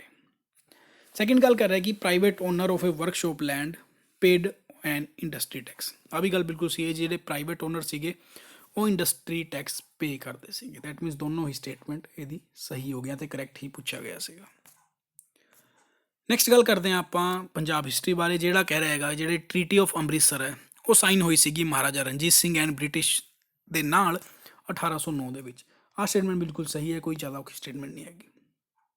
ਫਿਰ ਗੱਲ ਕਰ ਰਹੇ ਹਾਂ ਜਿਹੜੀ ਟਰੀਟੀ ਆਫ ਲਾਹੌਰ ਹੈ ਉਹ ਸਾਈਨ ਹੋਈ ਸੀਗੀ ਲੋਰਡ ਹਾਰਡਿੰਗ ਅਤੇ ਮਹਾਰਾਜਾ ਦਲੀਪ ਸਿੰਘ ਦੀ। ਆਹ ਗੱਲ ਵੀ ਬਿਲਕੁਲ ਸਹੀ ਹੈ ਜੀ, ਲੇਕਿਨ ਹਲਕੀ ਜਿਹੀ ਦਿੱਕਤ ਕਦੋਂ ਆਉਂਦੀ ਹੈ, ਆ 1857 ਦੀ ਗੱਲ ਕਰ ਰਿਹਾ, ਲੇਕਿਨ ਆ ਤਾਂ 1846 ਦੇ ਵਿੱਚ ਹੋਈ ਸੀਗੀ, ਤਾਂ ਸਟੇਟਮੈਂਟ ਬਿਲਕੁਲ ਗਲਤ ਹੋ ਜਾਂਦੀ ਹੈ ਜੀ। ਥਰਡ ਕਹਿ ਰਿਹਾ ਦਾ battle of Multan is also non as battle of gun. ਤਾਂ ਸਟੇਟਮੈਂਟ ਵੀ ਗਲਤ ਹੈ ਜੀ, ਕਿਉਂਕਿ ਬੈਟਲ ਆਫ ਮੁਲਤਾਨ ਨੂੰ ਨਹੀਂ, ਬੈਟਲ ਆਫ ਗੁਜਰਾਤ ਨੂੰ ਕਿਹਾ ਜਾਂਦਾ ਹੈਗਾ battle of gun. That means only 1 statement ਸਹੀ ਹੈ ਆਪਣੀ, ਤਾਂ ਆਨਸਰ ਹੋ ਜਾਊਗਾ ਆਪਸ਼ਨ ਨੰਬਰ ਏ, ਓਨਲੀ 1। ਜੇਕਰ ਤੁਸੀਂ ਇੱਦਾਂ ਕਰਕੇ ਆਓਗੇ ਤਾਂ ਬਿਲਕੁਲ ਗਲਤ ਕਰੋਗੇ। ਕਿਉਂ ਗਲਤ ਕਰੋਗੇ? ਕਿਉਂਕਿ ਜਨਾਬ ਇੱਥੇ ਪੁੱਛਿਆ ਇਨਕਰੈਕਟ ਹੋਇਆ ਹੈਗਾ। ਮੈਂ ਤਾਂ ਹੀ ਕਹਿੰਦਾ ਸਟੇਟਮੈਂਟ ਪੜ੍ਹ ਕੇ ਪਹਿਲਾਂ ਦੇਖੋ ਕਰੈਕਟ ਪੁੱਛਿਆ ਇਨਕਰੈਕਟ ਪੁੱਛਿਆ। ਆਪਾਂ ਨੂੰ ਪਤਾ ਹੈ ਕਿ ਆਹ ਸਟੇਟਮੈਂਟ ਸਹੀ ਹੈ, ਆਹ ਦੋਨੋਂ ਸਟੇਟਮੈਂਟ ਗਲਤ ਹੈ, ਅਤੇ ਕੁਐਸਚਨ ਦੇ ਵਿੱਚ ਪੁੱਛਿਆ ਇਨਕਰੈਕਟ ਹੈ, ਫਿਰ ਆਪਾਂ ਕਰੈਕਟ ਕਿਉਂ ਕਰਾਂਗੇ ਜੀ? ਫਿਰ ਆਪਾਂ ਇਨਕਰੈਕਟ ਕਰਾਂਗੇ, ਤਾਂ ਇਹਦਾ ਆਨਸਰ ਆਊਗਾ option number B, that means 2 and 3 are incorrect. ਆ ਜਿਹੜੀ ਤੁਸੀਂ ਥੋੜ੍ਹੇ ਜਿਹੇ ਮਤਲਬ ਕਿ ਮੈਂ ਐਕਸਪਲੇਨੇਸ਼ਨ ਜਿਹੜੀ ਦਿੱਤੀ ਸੀਗੀ ਉਹ ਤੁਸੀਂ ਦੇਖ ਸਕਦੇ ਹੋ। ਫਿਰ ਕਹਿ ਰਿਹਾ ਇਹਨਾਂ ਵਿੱਚੋਂ ਕਿਹੜੀ ਚੀਜ਼ ਹੈ ਜਿਹੜੀ ਸਪੇਸ ਦੇ ਵਿੱਚ ਆਪਾਂ ਨੂੰ ਦੇਖਣ ਨੂੰ ਨਹੀਂ ਮਿਲਦੀ ਹੈਗੀ, ਨੋਟ ਫਾਊਂਡ। ਜਿਹੜੇ ਪਲਸਰ ਹੈ, ਕੁਐਸਰ ਹੈ ਅਤੇ ਬਲੈਕ ਹੋਲ ਹੈ, ਇਹ ਸਭ ਕੁਛ ਆਪਾਂ ਨੂੰ ਸਪੇਸ ਦੇ ਵਿੱਚ ਦੇਖਣ ਨੂੰ ਮਿਲੂਗਾ, ਲੇਕਿਨ ਜਿਹੜਾ ਬ੍ਰਿਟਲ ਸਟਾਰ ਹੈ ਉਹ ਸਪੇਸ ਦੇ ਵਿੱਚ ਦੇਖਣ ਨੂੰ ਨਹੀਂ ਮਿਲੂਗਾ। ਉਹ ਕਿਉਂ?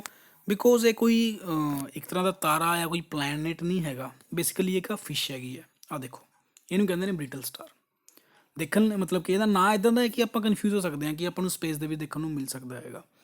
ਇਸ ਕਰਕੇ ਆਪਸ਼ਨ ਨੰਬਰ ਬੀ ਜਿਹੜਾ brittle star is not a astronomical object, ਕਿ ਜਿਹਨੂੰ ਆਪਾਂ ਸੀ ਦੇ ਵਿੱਚ ਸਪੇਸ ਦੇ ਵਿੱਚ ਦੇਖੀਏ, ਆ ਇੱਕ ਫਿਸ਼ ਹੈ। ਨੈਕਸਟ ਗੱਲ ਕਰ ਰਿਹਾ ਉਹ ਕਿਹੜੀ ਰਿਵਰ ਹੈ ਜਿਹੜੀ ਇਕੁਏਟਰ ਨੂੰ 2 ਵਾਰ ਕੱਟਦੀ ਹੈ। ਇਕੁਏਟਰ ਦਾ ਮਤਲਬ ਕੀ ਹੈ? ਜੇ ਆਪਾਂ ਇਹਨੂੰ ਆਪਣੀ ਪ੍ਰਿਥਵੀ ਮੰਨ ਲਈਏ ਨਾ ਇੱਕ ਵਾਰ ਦੇ ਲਈ, ਜਿਹੜੀ ਲਾਈਨ ਇਹਨੂੰ ਵਿੱਚੋਂ ਵਿੱਚ ਕੱਟਦੀ ਇਹਨੂੰ ਆਪਾਂ ਇਕੁਏਟਰ ਕਹਿੰਦੇ ਹਾਂ, ਅਤੇ ਉਹ ਇੱਕ ਇਹੋ ਜਿਹੀ ਨਦੀ ਹੈ ਜਿਹੜੀ ਇਹਨੂੰ 1 ਅਤੇ 2 ਵਾਰ ਕੱਟਦੀ ਹੈ। ਉਹਦਾ ਨਾਂ ਹੈਗਾ ਜੀ ਕੋਂਗੋ ਰਿਵਰ। ਲੇਕਿਨ ਕੋਂਗੋ ਰਿਵਰ ਜਾਣਦੇ ਹੋਏ ਵੀ ਤੁਸੀਂ ਇਸ ਦਾ ਆਨਸਰ ਨਹੀਂ ਦੇ ਸਕਦੇ, ਕਿਉਂਕਿ ਆਪਸ਼ਨ ਦੇ ਵਿੱਚ ਕੋਂਗੋ ਹੀ ਨਹੀਂ ਹੈਗਾ। ਉਹ ਇਸ ਕਰਕੇ ਕਿਉਂਕਿ ਕੋਂਗੋ ਰਿਵਰ ਨੂੰ ਹੀ ਜ਼ਹਿਰ ਰਿਵਰ ਕਿਹਾ ਜਾਂਦਾ ਹੈਗਾ। ਤੇ ਆ ਸੈਕਿੰਡ ਲਾਰਜੈਸਟ ਰਿਵਰ ਹੈ, ਜੇ ਮੈਂ ਨੀਲ ਨਦੀ ਤੋਂ ਬਾਅਦ ਗੱਲ ਕਰਾਂ ਅਫਰੀਕਨ ਕੰਟੀਨੈਂਟ ਦੀ। ਆ ਦੇਖ ਤੁਸੀਂ ਦੇਖ ਰਹੇ ਹੋ, ਆ ਇੱਕ ਵਾਰ ਕੱਟਿਆ ਤੇ ਵਾਪਸ ਆ ਕੇ ਫਿਰ ਆ 2 ਵਾਰ ਕੱਟਿਆ। ਤਾਂ ਆਪਸ਼ਨ ਨੰਬਰ ਏ ਇਹਦਾ ਸਹੀ ਆਨਸਰ ਹੋ ਜਾਊਗਾ। ਨੈਕਸਟ ਗੱਲ ਕਰ ਰਿਹਾ, which institution has developed the union budget mobile application as a part of India's first paperless budget. ਆਹ ਗੱਲ ਆਪਾਂ ਨੂੰ ਪਤਾ ਹੈ ਕਿ ਹੁਣ ਜਿਹੜਾ ਬਜਟ ਪੇਸ਼ ਹੋਇਆ ਸੀਗਾ ਉਹ ਇੰਡੀਆ ਦਾ ਪਹਿਲਾ ਪੇਪਰਲੈਸ ਬਜਟ ਸੀਗਾ, ਕਿਉਂਕਿ ਕੋਵਿਡ-19 ਕਰਕੇ ਚਾਹ ਰਹੇ ਸੀਗੇ ਕਿ ਸਭ ਨੂੰ ਕੋਈ ਚੀਜ਼ ਛੂਣੀ ਨਾ ਪਵੇ ਜਿਹੜੀ ਕਿਸੇ ਹੋਰ ਦੇ ਹੱਥੋਂ ਵੀ ਹੋ ਕੇ ਲੰਘੀ ਹੈ। ਹੋ ਸਕਦਾ ਕਿਸੇ ਨੂੰ ਕੋਵਿਡ-19 ਹੋਵੇ, ਪੋਜ਼ੀਟਿਵ ਹੋਵੇ ਉਹ, ਤੇ ਕਿਸੇ ਹੋਰ ਨੂੰ ਵੀ ਉਹਦੇ ਨਾਲ ਦਿੱਕਤ ਆ ਜਾਵੇ। ਐਤਕੀ ਪੇਪਰਲੈਸ ਰਿਹਾ ਸੀਗਾ, ਯਾਨੀ ਕਿ ਇਲੈਕਟ੍ਰੋਨਿਕ ਰਿਹਾ ਸੀਗਾ। ਤਾਂ ਡਿਵੈਲਪ ਕਿਹਨੇ ਕੀਤਾ ਸੀਗਾ? ਆਹ ਕੀਤਾ ਸੀਗਾ ਜੀ ਨੈਸ਼ਨਲ ਇਨਫੋਰਮੇਸ਼ਨ ਸੈਂਟਰ, ਯਾਨੀ ਕਿ NIC ਨੇ ਇਹਨੂੰ ਡਿਵੈਲਪ ਕੀਤਾ ਗਿਆ ਸੀਗਾ। ਕਿਹਦੇ ਸਪੋਰਟ ਦੁਆਰਾ? ਡਿਪਾਰਟਮੈਂਟ ਆਫ ਇਕਨੋਮਿਕ ਅਫੇਅਰ ਦੇ ਦੁਆਰਾ। ਹੁਣ ਆਪਾਂ ਗੱਲ ਕਰਦੇ ਹਾਂ ਪੋਲਿਟੀ ਦਾ ਕੁਐਸਚਨ ਆ ਗਿਆ ਜੀ। ਪੋਲਿਟੀ ਦੇ ਵਿੱਚ 4 ਸਟੇਟਮੈਂਟ ਦਿੱਤੀਆਂ ਨੇ ਤੇ ਪੁੱਛਿਆ ਗਿਆ ਕਿਹੜੀ ਸਟੇਟਮੈਂਟ ਕਰੈਕਟ ਹੈਗੀ ਹੈ। ਪਹਿਲੀ ਗੱਲ ਕਰ ਰਿਹਾ ਹੈ ਜੀ, the executive power of the union is vested in the prime minister, ਯਾਨੀ ਕਿ ਜਿਹੜੀ ਐਗਜ਼ੀਕਿਊਟਿਵ ਪਾਵਰ ਹੁੰਦੀਆਂ ਨੇ ਯੂਨੀਅਨ ਦੀ, ਉਹ ਪ੍ਰਾਈਮ ਮਿਨਿਸਟਰ ਦੇ ਅੰਡਰ ਰਹਿੰਦੀਆਂ ਨੇ। ਕੀ ਸਟੇਟਮੈਂਟ ਸਹੀ ਹੈ ਜੀ? ਆਹ ਸਟੇਟਮੈਂਟ ਨਾ ਬਿਲਕੁਲ ਗਲਤ ਹੈਗੀ ਹੈ, ਕਿਉਂਕਿ ਜੇਕਰ ਇੱਥੇ ਮੈਂ ਪ੍ਰੈਜ਼ੀਡੈਂਟ ਲਿਖ ਦਿੰਦਾ ਨਾ ਤਾਂ ਸਟੇਟਮੈਂਟ ਸਹੀ ਹੁੰਦੀ, ਕਿਉਂਕਿ ਜਿਹੜੀ ਅਸਲੀ ਪਾਵਰ ਜਿਹੜੀ ਯੂਨੀਅਨ ਪਾਵਰ ਨੇ ਉਹ ਵੈਸਟਡ ਨੇ ਪ੍ਰੈਸੀਡੈਂਟ। ਹਾਲਾਂਕਿ ਜਿਹੜੇ ਸਾਰੇ ਫੈਸਲੇ ਨੇ ਉਹ ਪ੍ਰਾਈਮ ਮਿਨਿਸਟਰ ਹੀ ਲੈਂਦਾ ਹੈਗਾ, ਲੇਕਿਨ ਉਹ ਬੋਲੀ ਤਾਂ ਪ੍ਰੈਜ਼ੀਡੈਂਟ ਦੇ ਨਾਂ 'ਤੇ ਹੀ ਜਾਂਦੀਆਂ ਨੇ। ਯਾਨੀ ਕਿ ਜੇਕਰ ਆਪਾਂ ਦੇਸੀ ਭਾਸ਼ਾ ਦੇ ਵਿੱਚ ਗੱਲ ਕਰੀਏ ਨਾ, ਮੋਢਾ ਪ੍ਰੈਜ਼ੀਡੈਂਟ ਦਾ ਯੂਜ਼ ਹੁੰਦਾ ਅਤੇ ਬੰਦੂਕ ਜਿਹੜਾ ਹੈ ਪ੍ਰਾਈਮ ਮਿਨਿਸਟਰ ਚਲਾਉਂਦਾ ਹੈ। ਹੁਣ ਆਪਾਂ ਨੈਕਸਟ ਗੱਲ ਕਰਦੇ ਹਾਂ, prime minister is appointed by president. ਆਹ ਗੱਲ ਤਾਂ ਬਿਲਕੁਲ ਸਹੀ ਹੈ ਜੀ, ਆਪਾਂ ਨੂੰ ਪਤਾ ਹੈ ਕਿ ਪ੍ਰਾਈਮ ਮਿਨਿਸਟਰ ਜਿਹੜਾ ਹੈ ਪ੍ਰੈਜ਼ੀਡੈਂਟ ਹੀ ਅਪੋਇੰਟ ਕਰਦੇ ਨੇ। ਫਿਰ ਗੱਲ ਕਰ ਰਹੇ ਕਿ ਜਿਹੜੇ ਪ੍ਰਾਈਮ ਮਿਨਿਸਟਰ ਨੇ ਉਹ ਕਾਊਂਸਿਲ ਆਫ ਮਿਨਿਸਟਰ ਦੇ ਹੈੱਡ ਨੇ। ਤਾਂ ਤੀਜੀ ਸਟੇਟਮੈਂਟ ਬਿਲਕੁਲ ਸਹੀ ਹੈ ਕਿ ਜਿਹੜਾ ਕਾਊਂਸਿਲ ਆਫ ਮਿਨਿਸਟਰ ਹੁੰਦਾ ਉਹਦਾ ਇੱਕ ਹੈੱਡ ਹੁੰਦਾ ਜਿਹਨੂੰ ਆਪਾਂ PM ਕਹਿੰਦੇ ਹਾਂ।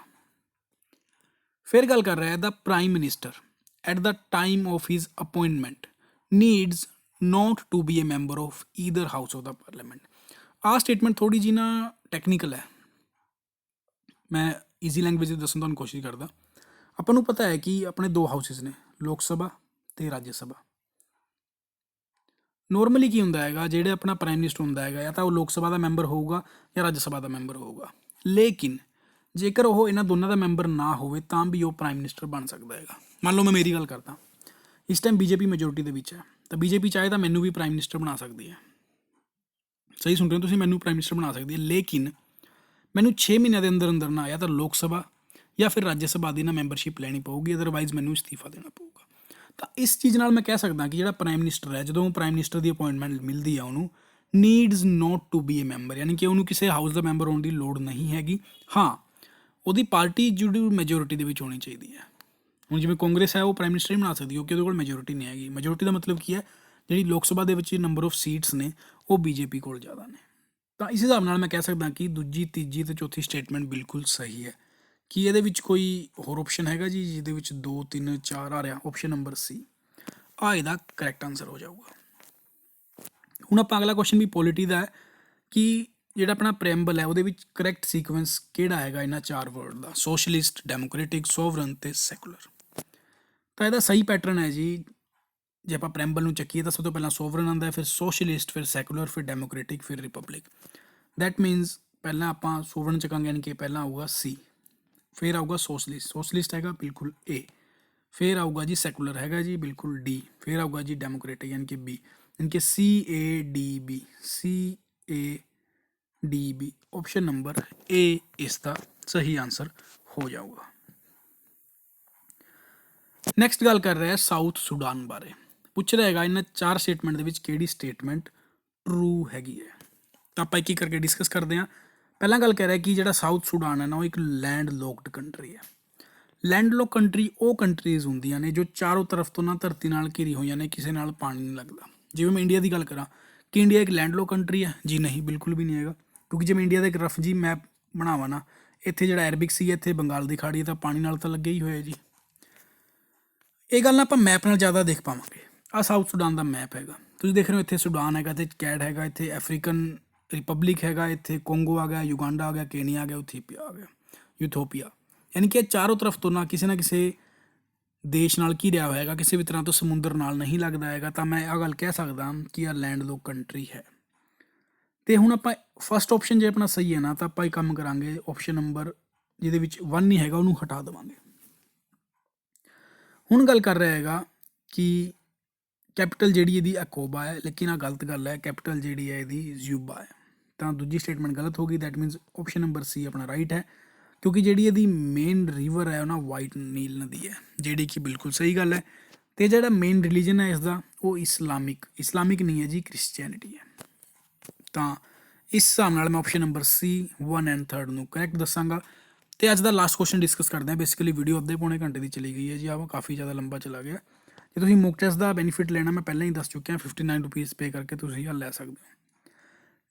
ਨੈਕਸਟ ਕੁਐਸਚਨ ਦੀ ਗੱਲ ਕਰ ਰਿਹਾ, ਹੇਲ ਬੋਬ ਜਿਹੜਾ ਉਹ ਕਿਸ ਚੀਜ਼ ਦਾ ਨਾਮ ਹੈਗਾ? ਕੀ ਇਹ ਕੋਮੈਟ ਹੈ? ਕੋਈ ਕੋਮੈਟ ਦਾ ਮਤਲਬ ਹੈ ਕਿ ਉਲਕਾ ਪਿੰਡ ਹੈਗਾ, ਕਾਰਟੂਨ ਕੈਰੈਕਟਰ ਹੈ, ਕੋਈ ਟੋਏ ਹੈਗਾ, ਜਾਂ ਫਿਰ ਇੰਟਰਨੈਸ਼ਨਲ ਕੰਪਨੀ ਹੈ।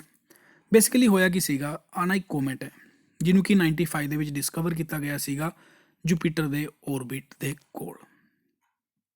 ਤੇ ਕਿਉਂਕਿ ਇਹ ਡਿਸਕਵਰ ਕੀਤਾ ਸੀਗਾ ਦੋ ਸਾਇੰਟਿਸਟ ਨੇ, ਜਿਹਦਾ ਨਾਂ ਸੀਗਾ ਐਲਨ ਹੇਲ ਤੇ ਥੋਮਸ ਬੋਬ, ਜੋ ਕਿ ਮੈਕਸੀਕੋ ਤੇ ਸੀਗੇ, ਤੇ ਥੋਮਸ ਬੋਬ ਸੀਗੇ ਐਰੀਜ਼ੋਨਾ ਤੋਂ। ਉਹਨਾਂ ਦੇ ਨਾਂ ਤੇ ਹੀ ਇੱਧਰੋਂ ਹੈਲ ਚੱਕ ਲਿਆ ਗਿਆ, ਇੱਧਰੋਂ ਬੋਬ ਚੱਕ ਲਿਆ ਗਿਆ, ਯਾਨੀ ਕਿ ਹੈਲੇ ਬੋਬ ਜਿਹੜਾ ਇਹਦਾ ਨਾਂ ਰੱਖ ਦਿੱਤਾ ਗਿਆ। ਆਹ ਬੇਸਿਕਲੀ ਇੱਕ ਉਲਕਾ ਪਿੰਡ ਸੀਗਾ ਜਿਹਨੂੰ ਆਪਾਂ ਇੰਗਲਿਸ਼ ਦੇ ਵਿੱਚ ਕੋਮੈਟ ਕਹਿੰਦੇ ਹਾਂ। ਤਾਂ ਸੀਗਾ ਅੱਜ ਦਾ ਆਪਣਾ ਸੈਸ਼ਨ। ਜੇਕਰ ਵਧੀਆ ਲੱਗਿਆ ਹੋਵੇ ਤਾਂ ਵੀਡੀਓ ਨੂੰ ਲਾਈਕ ਜ਼ਰੂਰ ਕਰਿਓ ਜੀ, ਤੇ ਸ਼ੇਅਰ ਕਰੋ ਤਾਂ ਕਿ ਹੋਰ ਬੱਚੇ ਵੀ ਆਪਣੇ ਇਸ ਚੈਨਲ ਦੇ ਨਾਲ ਜੁੜ ਪਾਉਣ ਤੇ ਜੀਕੇ ਦੇ ਵਿੱਚ ਵੱਧ ਤੋਂ ਵੱਧ ਜ਼ਿਆਦਾ ਸਕੋਰ ਕਰ ਪਾਉਣ। ਤਾਂ ਥੈਂਕਸ ਫॉर ਵਾਚਿੰਗ ਜੀ। ਆ ਵੀਡੀਓ ਪ੍ਰਿਪੇਅਰ ਕੀਤੀ ਹੈ ਮੈਨੇ, ਤੇ ਤੁਹਾਨੂੰ ਵਧੀਆ ਲੱਗੇ ਤਾਂ ਲਾਈਕ ਜ਼ਰੂਰ ਕਰਿਓ। ਹੁਣ ਆਪਾਂ ਜਲਦੀ ਮਿਲਾਂਗੇ ਨਵੇਂ ਸੀਜ਼ਨ ਦੇ ਵਿੱਚ ਨਵੇਂ ਸੈਸ਼ਨ ਦੇ ਨਾਲ। ਉਦੋਂ ਤੱਕ ਜੈ ਹਿੰਦ, ਜੈ ਭਾਰਤ।